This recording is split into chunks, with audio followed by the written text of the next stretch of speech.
বুখারি হাট এসে এবং কেলেকে চাও জীবনে ভাবছিলেন চলো বন্ধু প্রথম ভিডিও শুরু করি। মায়ের দিন দিল কাকুকে 20 টাকা পয়সা কেন কি ব্রেড চপ আনবার জন্য। একটু পরে কাকু দেখছি ব্রেড চপটা নিয়ে এল, তখন আমও ধসাড়ে মুড়ি হাসতে চলে গেলি।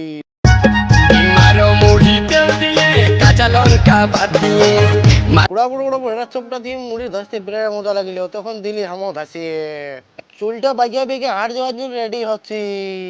গাড়িটা দিলি দাদুকে চাপাই হাট দিকে যাবার জন্য।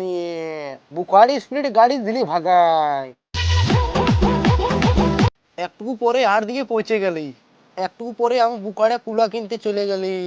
বুকারে এসে কুলা কিনতে এসে বেড়া তর্কাতর্কি হচ্ছে, সেই তখন আমি কুলাটা নিয়ে পালাই দিলি। अबे साले। অনেক কেলে কাছার পর দাদুটা নিয়ে দিলে কুলাটা। কুলাটা লিয়ার পর দাদু টিনে পুইটা নিয়ে নিলি। বুকারে 2-3 জায়গায় সবজিটা কিনে নিলি। আটটা ছিল সোমবার। আজকে মিনিমাম একটা এখানে শেষ করছি। যদি চ্যানেলটা ভালো লাগে সাবস্ক্রাইব করে পেজটাকে ফলো করতে একদম ভুলবে না। চলো গাইস, দেখা হচ্ছে পরের ভিডিও।